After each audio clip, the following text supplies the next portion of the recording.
Hello everyone, कैसे हो सब। आज की इस वीडियो में हम लोग बात करेंगे एसएससी सीजीएल 2022, जिसका पेपर दिसंबर में होने वाला है, जिसमें लगभग अभी 4 महीने बाकी हैं। तो ऐसी कौन सी वो बातें हैं जिनका हमें बहुत ज्यादा ध्यान रखना है कि अगले 4 महीने में हमें ये चीजें तो डेफिनेटली करनी ही करनी है। ठीक है। सबसे पहले जो लोग नए नए आ रहे हैं इस फील्ड में या जिन्हें बहुत ज्यादा आइडिया नहीं है, वो एक बार ये चीज देख लो कि आप लोगों का कंपटीशन जो है वो किन बच्चों के साथ होने वाला है। यानी सीजीएल 2022 कौन कौन बच्चे हैं जो देंगे। सबसे पहले भाई, जो लोग सीजीएल 2018 में सेलेक्ट हो चुके हैं, इसमें से काफी बच्चे ऐसे मिलेंगे जो 22 का एग्जाम भी देंगे, जो 18 में पहली बार सेलेक्ट हुए थे। 19 में जो सिलेक्ट हुए थे वो 20 का रिजल्ट आने वाला होगा, मोस्ट प्रोबेबली दिसंबर से पहले 20 का रिजल्ट आ जाएगा। उसके बाद 21 में जो बच्चे सिलेक्शन लेंगे, 21 का भी तो प्रोसेस चल ही रहा है, यानी 21 के भी टॉपर्स।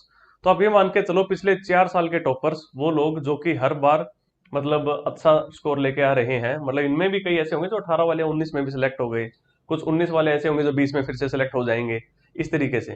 तो यहाँ से आप मान के चलो अच्छे खासे आपको कम से कम भी जो है 10 से 15 हजार बच्चे ऐसे मिल जाएंगे इन 4 सालों के, जो कि सीजीएल 2022 का एग्जाम दोबारा से देंगे। ठीक है। उसके बाद वो बच्चे जो 2-4 नंबर से या 5-7 नंबर से रह जाते थे, फेल हो जाते थे, या किसी एक एग्जाम में फेल हो गए थे 2-4 नंबर से, इनमें से चाहे सीजीएल हो चाहे सीएचएसएल हो या सीपीओ हो, वो बच्चे भी इसका एग्जाम देंगे यहाँ पे। नेक्स्ट आता है फ्रेशर्स, जो बढ़िया बढ़िया कॉलेजेस से पास आउट हैं, अच्छे अच्छे इंजीनियर्स जो हैं, या फिर जो वैसे अपने किसी अच्छे कॉलेज से पास आउट है, जो बच्चा बहुत ज्यादा मतलब होशियार रहा है अपने कॉलेज में, वो सारे बच्चे भी इसका एग्जाम देंगे। और इसके बाद वो सब जो तेज हैं पढ़ाई में। ठीक है। जब मैं ये कह रहा हूँ कि वो सारे बच्चे एग्जाम देंगे, इसका मतलब ये नहीं कि एनआईटी से निकले हुए सारे बच्चे इसका एग्जाम दे देंगे। बट हम मान के चलो एनआईटी से निकले हुए कम से कम 100, 200, 400, 500 बच्चे तो होंगे जो कि सीजीएल का फॉर्म भर देंगे। आईआईटी से निकले हुए कम से कम 50, 60, 100 बच्चे तो ऐसे होंगे जो कि सीजीएल का फॉर्म भर देंगे, है ना। तो यहाँ से आप मान के चलो, और फिर वो सब बच्चे जो बहुत तेज हैं पढ़ाई में, जो स्कूल टाइम में अच्छे रहे हैं, लेकिन उन्होंने वो एनआईटी एनआईटी से नहीं, नहीं अच्छे कॉलेज से, बस वैसे अपने स्कूल टाइम में बड़े होशियार रहे हैं। तो ये सारे बच्चे जब आपके साथ सीजीएल 2022 का एग्जाम देंगे, तो आप एक बार खुद सोच के देखो, क्या आप फिलहाल फिलहाल स्टैंड करते हो इन बच्चों के आगे कहीं पे। ठीक है। हो सकता है फिलहाल आप नहीं स्टैंड करते हो, लेकिन इसका मतलब ये नहीं कि आपका सिलेक्शन नहीं होगा या नहीं हो सकता। भाई डेफिनेटली हो सकता है, क्योंकि एसएससी सीजीएल का एग्जाम जो क्लियर करते हैं, मैक्सिमम बच्चे जो होते हैं उसमें एवरेज से होते हैं।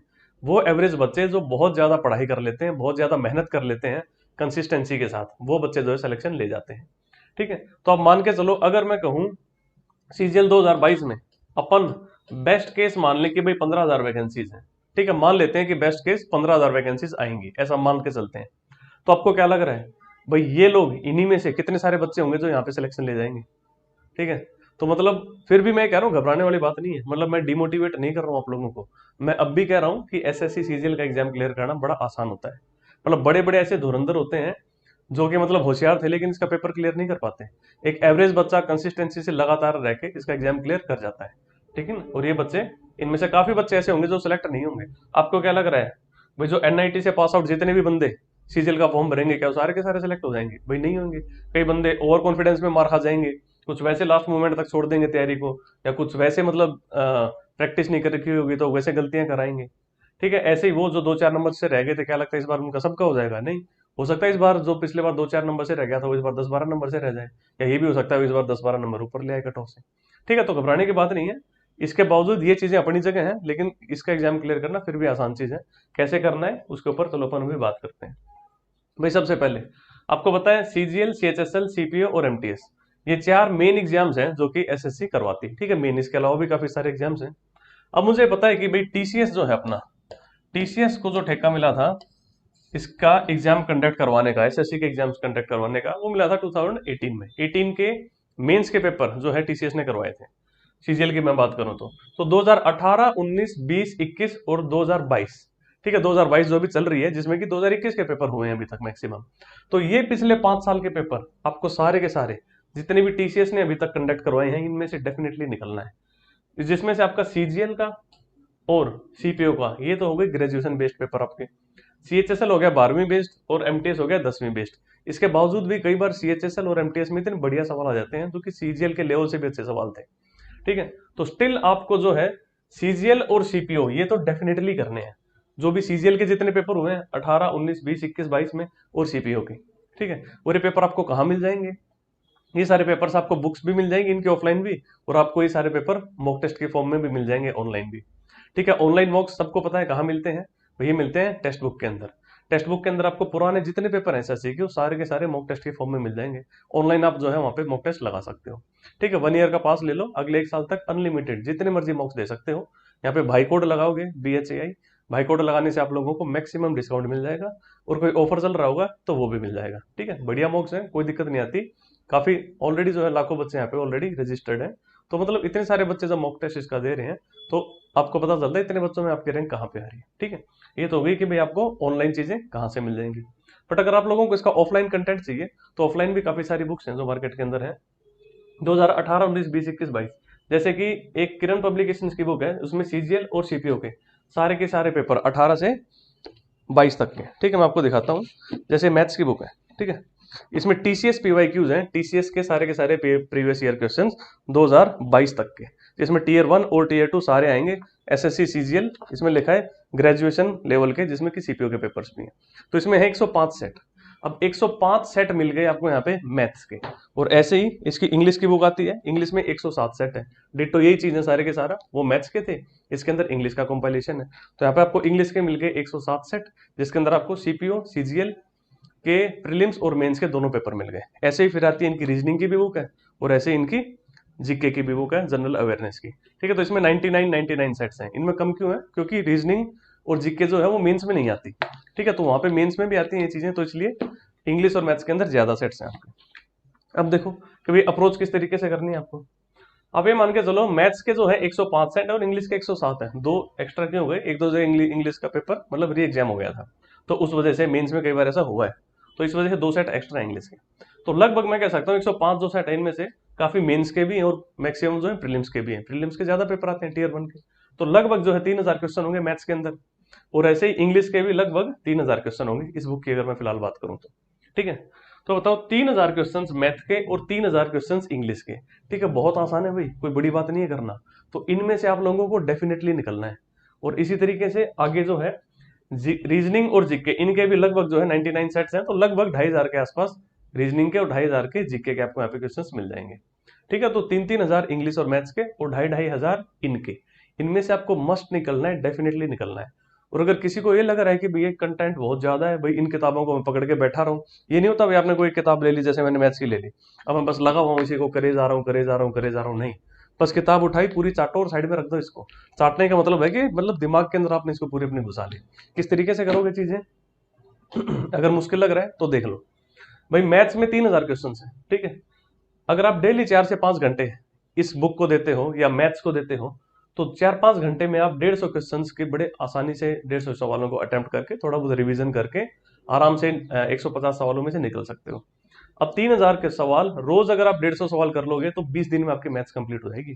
यानी ये किताब जो है मैक्सिमम बता रहा हूं मैं, मैक्सिमम वो बच्चे जो सिलेक्शन लेने के ओरिएंटेड होते हैं, मीन्स जिनका जो लेवल है वो उस लेवल तक आ चुका है, मतलब वो उस लेवल की तैयारी करते हैं, जिनका सिलेक्शन होता है, वो एक किताब को ऐसे पकड़ के बैठे नहीं रहते। वो इस किताब पे मैक्सिमम 20 दिन लगाएंगे, मैं मैक्सिमम बता रहा हूँ। हो सकता है जिसका पोटेंशियल ज्यादा हो इसको 20 से भी कम दिन में बस रगड़ के फिर अपना साइड में रख दे। अब देखो ऐसे ही आप इंग्लिश में अगर 3000 सवाल है, डेली अगर 150 सवाल में से निकल जाते हो तो भाई 2 से 3 घंटे में, अगर आप डेली इंग्लिश पढ़ते हो तो 2 से 3 घंटे में 150 सवाल कर सकते हो। ठीक है, तो 20 दिन यहाँ पे लग गए आपको इंग्लिश के। यानी अगर आप रोज 4 से 5 घंटे मैथ और 2 से 3 घंटे इंग्लिश, यानी कि लगभग 7 घंटे अगर आप डेली पढ़ाई कर लो मैथ्स और इंग्लिश। ठीक है, फिलहाल के लिए एक बार रीजनिंग और जीके एक बार के लिए छोड़ सकते हो अगले 20 दिन के लिए, तो आप 20 दिन के अंदर मैथ्स और इंग्लिश दोनों को निपटा सकते हो। और एक बार आपने जब पूरी चीज कर ली 20 दिन के अंदर, तो पहला रिवीजन हो जाना चाहिए 10 दिन के अंदर, मतलब 10 दिन में कंप्लीट, और दूसरा रिवीजन फिर 5 दिन के अंदर। तो जब आप इन 2 किताबों में से भाई 3 बार निकल चुके होंगे, एक बार तो ढंग से, फिर पहला रिवीजन और फिर दूसरा रिवीजन, तो देखो 1 महीने के अंदर आप इन 2 किताबों को 3 बार रिवाइज करके या 2 बार रिवाइज करके छोड़ सकते हो बड़ी आसानी से। ठीक है, अगर किसी को लग रहा है भाई मैं ऐसा नहीं कर सकता, तो भाई बुरी लग जाएगी मेरी बात। मैं बताऊं, आप मतलब उस लेवल के हो नहीं जो बच्चे सिलेक्शन लेते हैं उस लेवल के। ठीक है, मेहनत तो देखो करनी पड़ेगी। अगर आप एवरेज स्टूडेंट हो तो मेहनत करनी पड़ेगी। ये मत सोचो कि बस किताब उठा ली, कभी पढ़ लिया, कभी नहीं पढ़ा, कभी छोड़ दिया, इस तरीके से सिलेक्शन हो जाएगा। बिल्कुल नहीं होने वाला भाई। ठीक है, मैंने पहले दिखाया था कौन कौन बंदे जो हैं आप लोगों के साथ एग्जाम देने वाले हैं। ठीक है, तो थोड़ा सा सीरियस होना यहाँ पे जरूरी है। तो मैथ्स और इंग्लिश की बात ये होगी, और ऐसे ही जो है आपके पास क्या बच जाएगा भाई, आपके पास आएगी रीजनिंग और जीके। ठीक है, रीजनिंग और जीके जब मर्जी कर लो, जैसे कोई बच्चे पूछते हैं कि रीजनिंग के लिए कोई स्पेसिफिक बुक बताओ, तो मैं हमेशा कहता हूँ स्पेसिफिक बुक नहीं, आप पास्ट पेपर की रीजनिंग कर लो। इस बुक के अंदर भी पास्ट पेपर की रीजनिंग है, और अगर आप कोई मॉक टेस्ट देते हैं ऑनलाइन तो वहां से भी आपकी रीजनिंग हो रही होती है।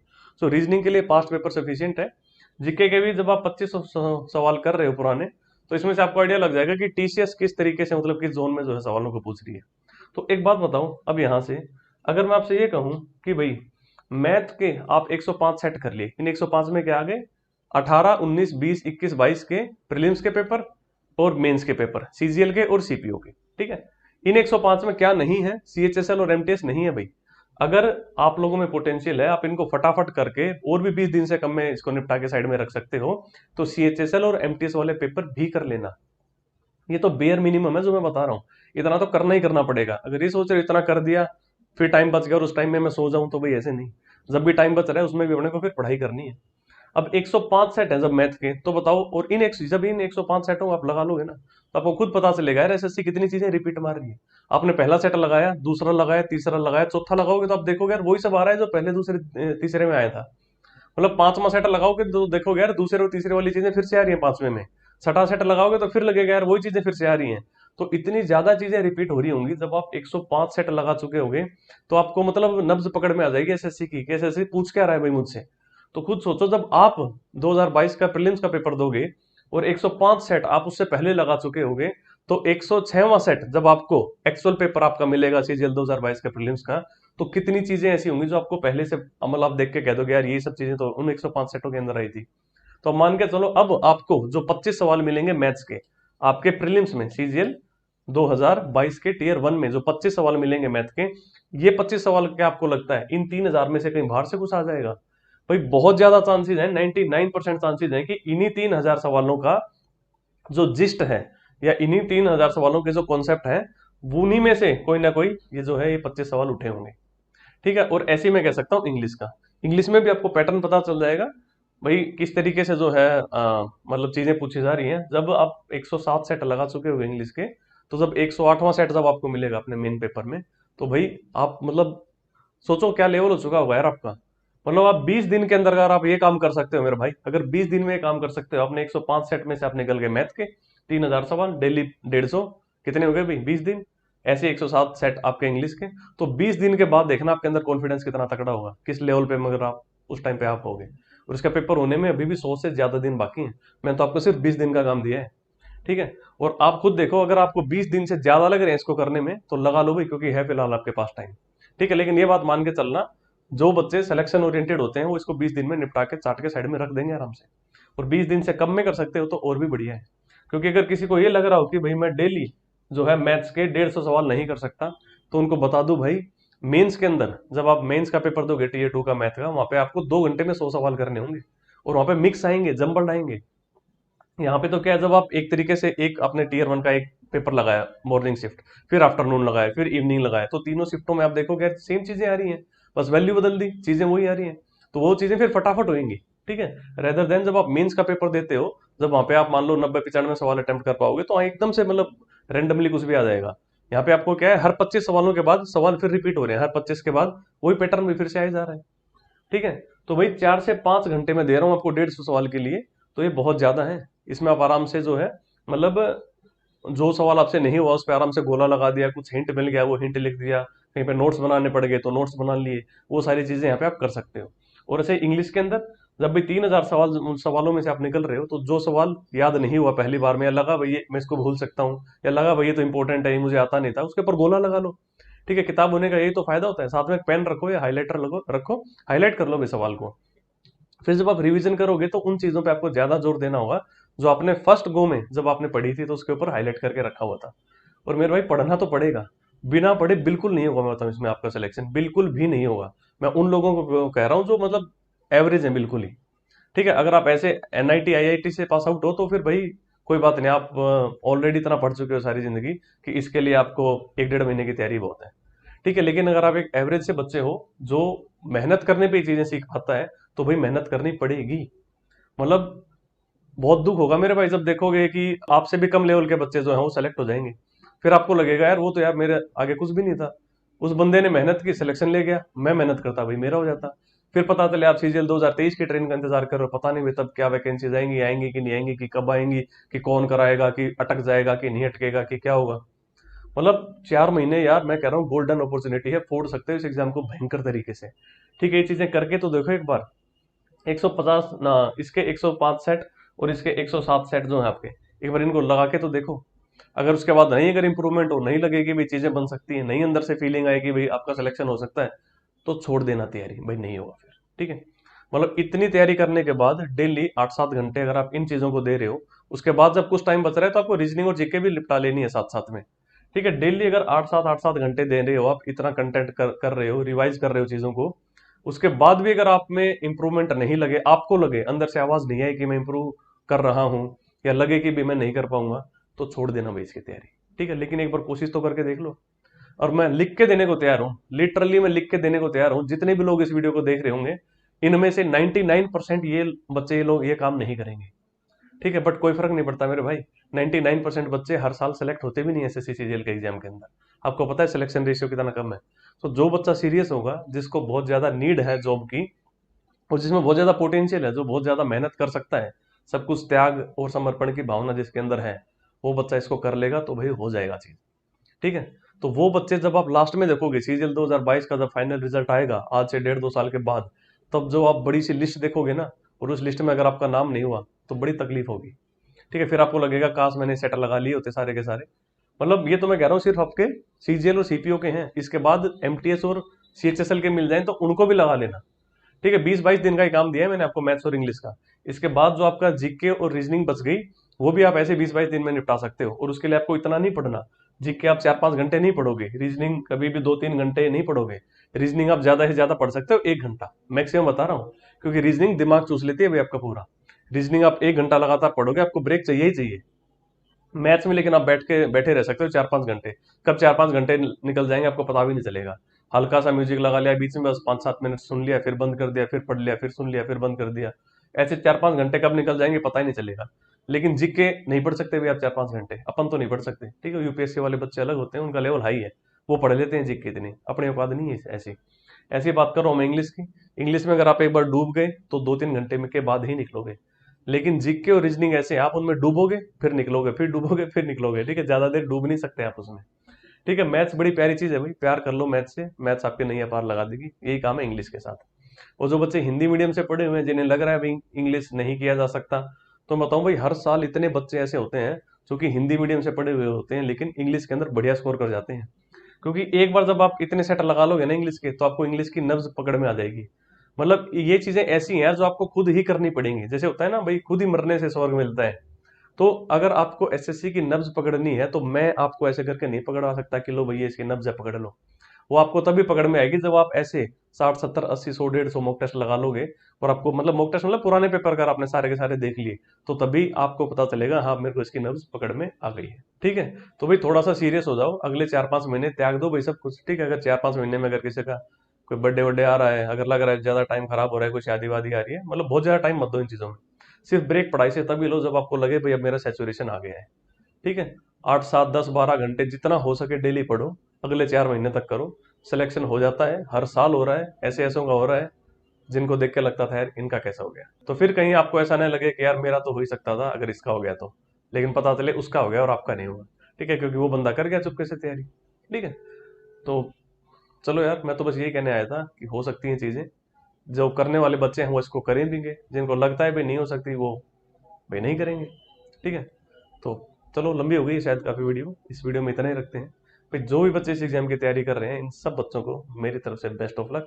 भाई बहुत बढ़िया तैयारी करो, हो जाएगा सिलेक्शन। सबका होता है, जो बढ़िया तैयारी करते हैं आपका भी हो जाएगा। ठीक है, तो इस वीडियो में इतना ही। Ta-ta, take care, bye bye.